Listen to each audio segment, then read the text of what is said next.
उसके अंदर कराएंगे।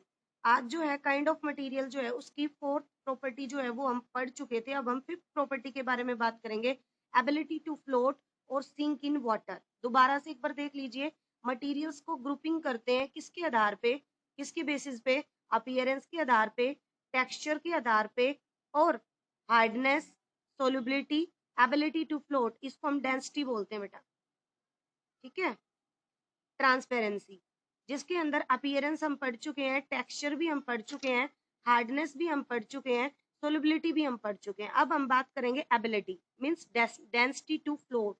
Density, this mean ability to float और sink in water. And transparency, पारदर्शिता, जिसमें ट्रांसपेरेंट, ट्रांसलूसेंट और ओपेक की बात करेंगे। तो अब जब हम पढ़ेंगे तो वो हमारा टॉपिक है डेंसिटी।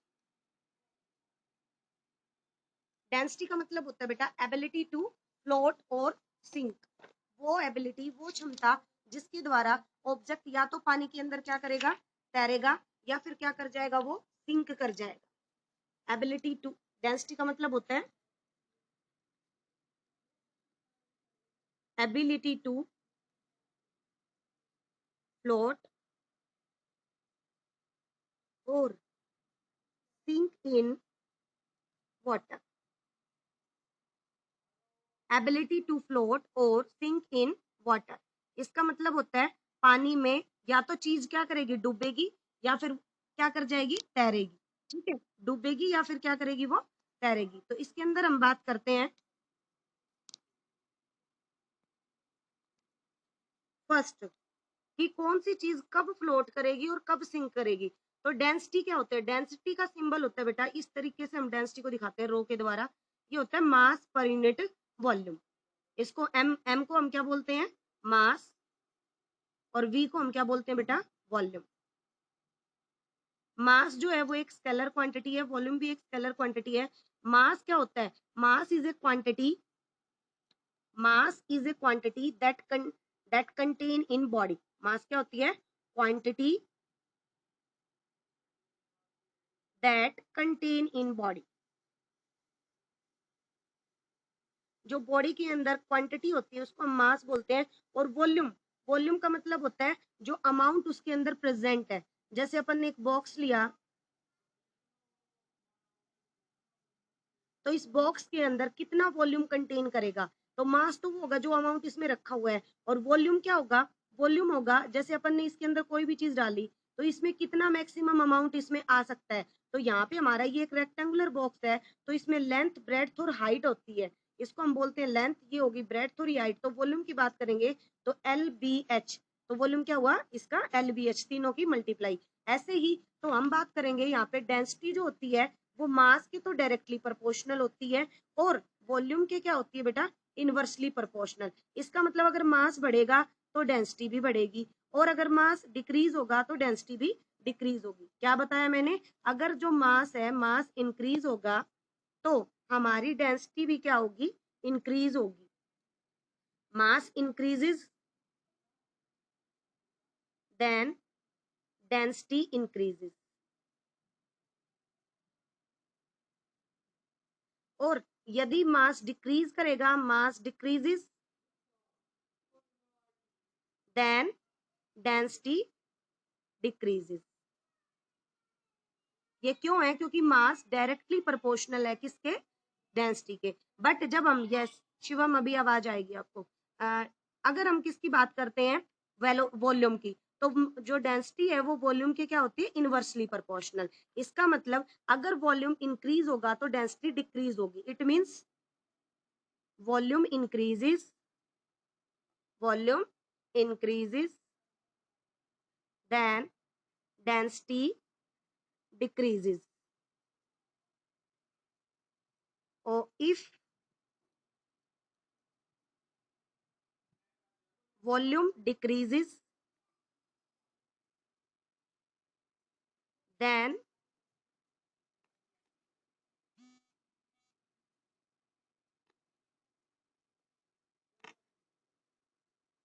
density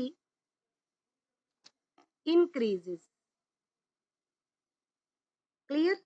तो यहाँ पे अब हमने बात की, अगर किसी ऑब्जेक्ट की डेंसिटी मतलब वॉल्यूम कम है तो डेंसिटी क्या होगी उसकी ज्यादा, और अगर किसी चीज का वॉल्यूम ज्यादा है तो डेंसिटी क्या होगी उसकी कम होगी। तो यहाँ पे एबिलिटी टू फ्लोट मतलब चीजें वही तैरेंगी जिनकी डेंसिटी क्या होगी कम होगी, जिनकी डेंसिटी क्या होगी कम। जैसे आपने देखा होगा कि डेंसिटी जिनकी कम होगी, डेंसिटी जिनकी क्या होगी लो होगी, वो चीजें क्या करेंगी फ्लोट करेंगी, और जिनकी डेंसिटी क्या होगी बेटा हाई होगी, वो चीजें क्या करेंगी सिंक कर जाएंगी। फ्लोट का मतलब तैरना और सिंक का मतलब डूबना।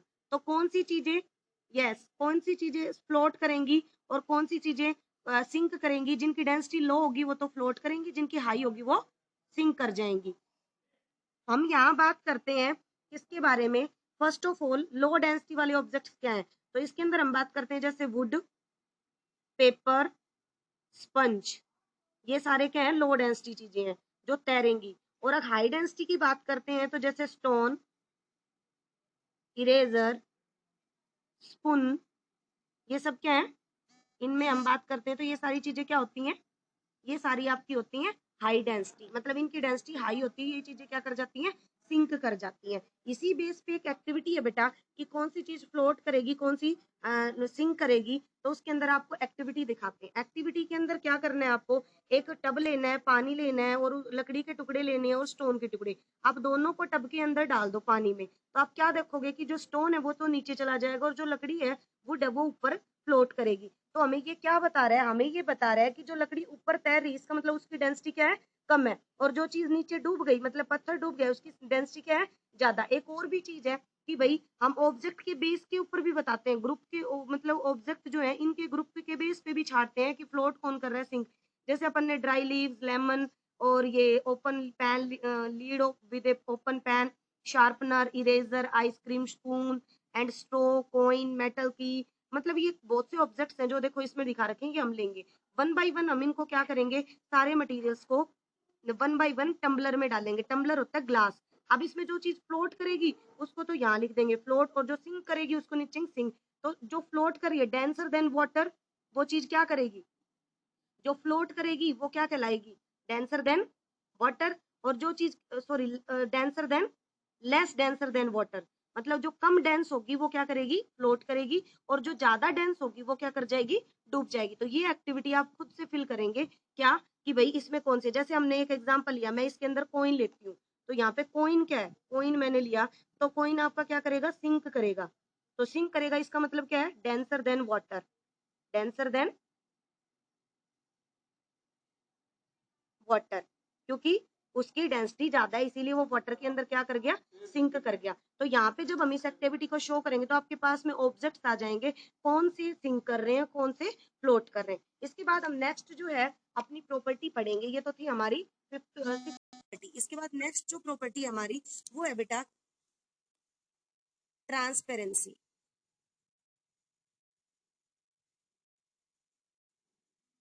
ट्रांसपेरेंसी का मतलब होता है कि जिसके अंदर से आर पार दिखाई दे। इसका मतलब होता है जब भी आप किसी चीज को देखते हो, जैसे आपने देखा ग्लास, तो ग्लास में जब भी आप किसी चीज को देखते हो तो वो आपको आर पार दिखाई देती है, ठीक है। लेकिन इसकी जगह अगर आपने वुडन प्लैंक लिया, लकड़ी का टुकड़ा मतलब एक प्लैंक लिया, ठीक है, प्लैंक का मतलब होता है प्लेट सी होती है कुछ भी लो, वो लिया आपने, तो उसके अंदर से आप देखोगे तो दिखाई नहीं देगा, इसमें से लाइट पास हो जाएगी बट की वुडन प्लैंक में से लाइट पास नहीं होगी। तो मतलब इनमें जिनमें लाइट पास हो रही है, लाइट के आधार पे जो चीजें लाइट को पास करवाएंगी क्लियरली, इनके आधार पे ऑब्जेक्ट को हमने तीन ग्रुपिंग कर दी। कौन कौन सी तीन ग्रुपिंग है? ट्रांसपेरेंट, सेकंड होता है बेटा ट्रांसलूसेंट,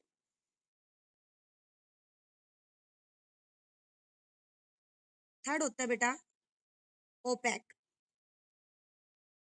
सबसे पहला ट्रांसपेरेंट। ट्रांसपेरेंट का मतलब होता है light completely pass, light object through which light, object through which light completely पास,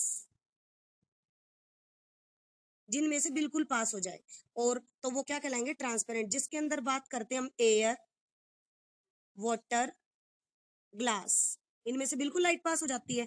लेकिन हम बात करते हैं ट्रांसलूसेंट की, नेक्स्ट पेज पे बताती हूँ मैं आपको ट्रांसलूसेंट। ट्रांसल्यूसेंट ट्रांसलूसेंट जो ऑब्जेक्ट होते हैं, objects through which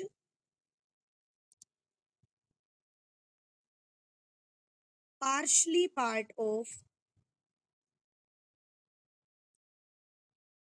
pass, partially pass, not completely.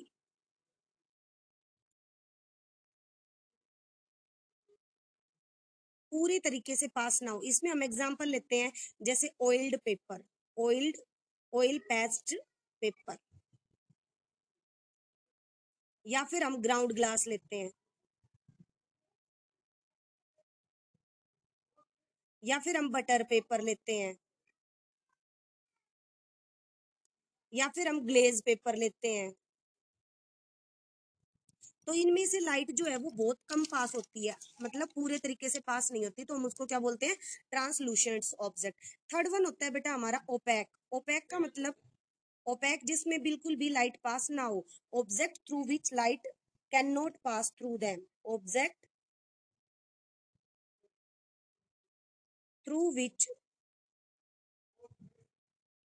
Light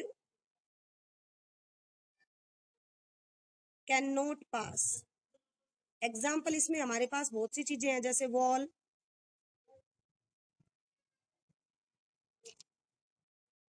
stone, KTC, बहुत से एग्जाम्पल है जिनमें से लाइट पास नहीं होती। तो इनके आधार पे ट्रांसपेरेंट, ट्रांसलूसेंट और ओपैक, ये किसके आधार पे, ट्रांसपेरेंसी के आधार पे।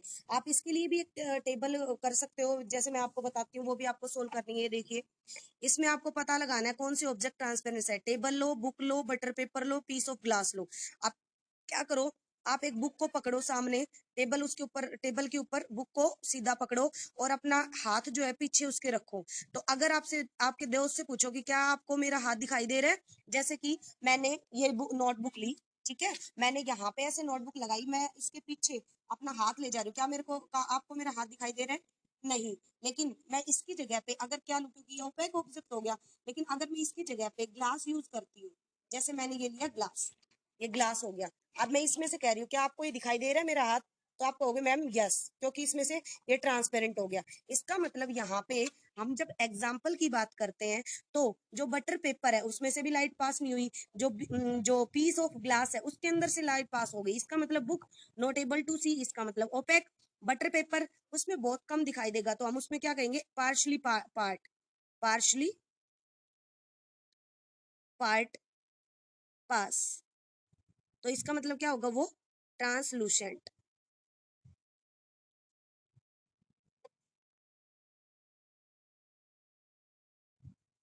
इसके अंदर ग्लास पेपर की बात करेंगे, एबल टू सी, यहाँ एबल टू सी, देख पाएंगे, तो इसका मतलब क्या हो जाएगा, ट्रांसपेरेंट। क्लियर हुआ। अब बेटा इसके बाद एक और प्रॉपर्टी है, ये तो थी जो हम प्रॉपर्टीज के अंदर जो हमें जर्नल दे रखी थी उसके बारे में। अब हम बात करते हैं मैग्नेटिक और non magnetic, magnetic and non magnetic. ये भी एक प्रॉपर्टी है किसकी, मटेरियल्स की। क्या होती हैं, सबसे पहले हम बात करते हैं बेटा मैग्नेटिक। मैग्नेटिक मटेरियल्स क्या होते हैं, मैग्नेटिक क्या होते हैं और नॉन मैग्नेटिक मटेरियल्स क्या होते हैं, इनके बारे में स्टडी करेंगे। आपने चुंबक तो देखा ही होगा, आपने चुंबक इजीली देखा होगा। तो यहाँ पे हम बात करते हैं मैग्नेट। मैग्नेटिक मटेरियल क्या होते हैं, मटेरियल विच अट्रैक्ट टुवर्ड्स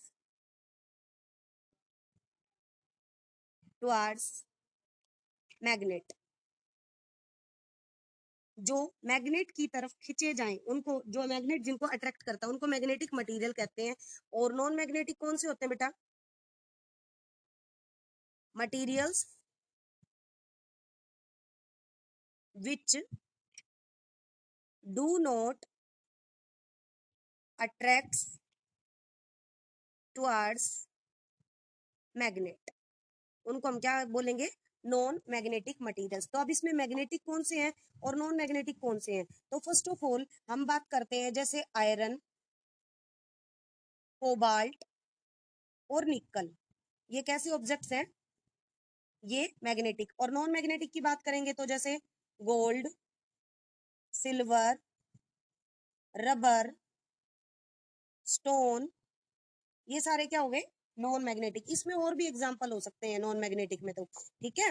लेकिन इसके अंदर अब हम बात करते हैं और भी प्रॉपर्टी है इसके अलावा। तो अब एक बार ये जो एक्टिविटी है उसके द्वारा बताते हैं इसको भी कि मैग्नेटिक और नॉन मैग्नेटिक मटेरियल क्या होते हैं। इसमें हम एक्टिविटी लेके चलते हैं।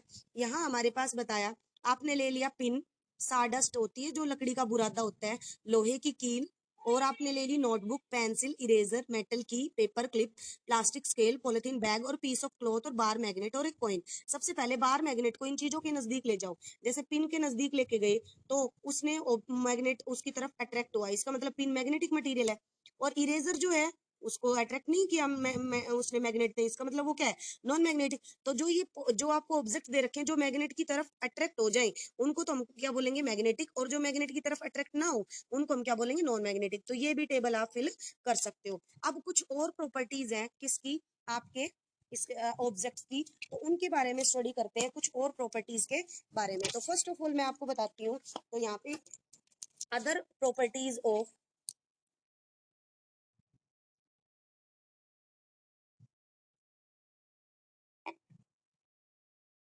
मटेरियल्स, इसके अलावा और भी मटेरियल्स की प्रॉपर्टीज होती हैं। तो पहली, देखो बेटा हम अभी तक 6 और एक 7 प्रॉपर्टी पढ़ चुके हैं। अभी इसके अलावा और भी प्रॉपर्टी जिनके आधार पे हम इसको मटेरियल्स को अलग करते हैं। एक होती है बेटा कंडक्टिविटी, कंडक्टिविटी किसकी, हीट की, किसकी, हीट की, कंडक्टिविटी ऑफ हीट। और एक होती है बेटा दूसरी conductivity of electricity. Conductivity heat क्या होती है, जो ऑब्जेक्ट अपने अंदर से हीट को पास करवा लेते हैं उनको हम क्या बोलते हैं, गुड कंडक्टर ऑफ हीट। और एक होते हैं इंसुलेटर, एक होते हैं गुड कंडक्टर और एक होते हैं बेटा इंसुलेटर, ठीक है। तो गुड कंडक्टर क्या होंगे, जिनमें से हीट पास हो जाए, हीट पास। और इंसुलेटर क्या होते हैं, हीट डज नॉट पास। अब गुड कंडक्टर ऑफ हीट की बात करेंगे, जो हीट, तो जितनी भी मेटल्स हैं उनमें से हीट पास हो जाती है। मेटल्स जैसे आपने देखा होगा, आप बर्तन बनाते हो जैसे कॉपर, ठीक है, स्टील, आयरन, मतलब मेटल और उनके अलोय, मेटल और अलोय, इनमें से हमारी हीट पास हो जाती है। स्टील जो है वो अलोय है, कॉपर एक मेटल है, आयरन एक क्या है, मेटल है, और एल्यूमिनियम ये भी एक क्या है, मेटल। और इंसुलेटर क्या होते हैं, जिनमें हीट पास ना हो, जैसे वुड, पेपर, वॉल, ये सारे क्या हो गए, इंसुलेटर।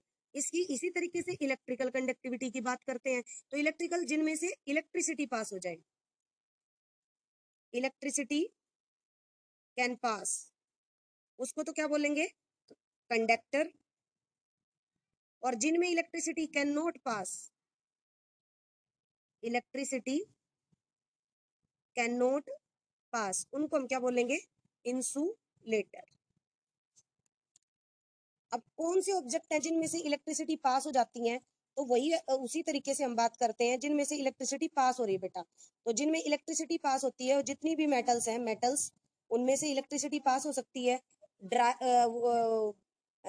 वेट वुड, गीली जो लकड़ी होती है उसमें से भी इलेक्ट्रिसिटी पास हो सकती है। ह्यूमन बॉडी, हमारी जो बॉडी है उसमें से भी इलेक्ट्रिसिटी पास हो सकती है, और भी एग्जांपल हो सकते हैं। और अगर हम इलेक्ट्रिक जिनमें से पास ना हो, जिनको हम इंसुलेटर कहेंगे, वो क्या है, जैसे ड्राई वुड, सूखी लकड़ी में कभी इलेक्ट्रिसिटी पास नहीं होगी। प्लास्टिक, प्लास्टिक में भी कभी इलेक्ट्रिसिटी पास नहीं होगी। रबर, रबर में से भी इलेक्ट्रिसिटी पास नहीं होगी। इसीलिए आपने देखा होगा कि वायर हमेशा किसके बनते हैं, मेटल्स के, और उनके ऊपर की जो कवरिंग है वो किसकी बनती है, हमेशा रबर की। तो ये जो चीजें हैं ये इसकी कुछ प्रॉपर्टीज है। अब इसके बाद हम बात करते हैं, हमें क्लासिफिकेशन जो है उसकी जरूरत क्यों पड़ी, भाई हमें ऑब्जेक्ट जो है उनको क्लासिफाई क्यों करना पड़ा, ये मैं नेक्स्ट वीडियो में बताऊंगी आपको। अब यहाँ तक आपको कंप्लीटली करवा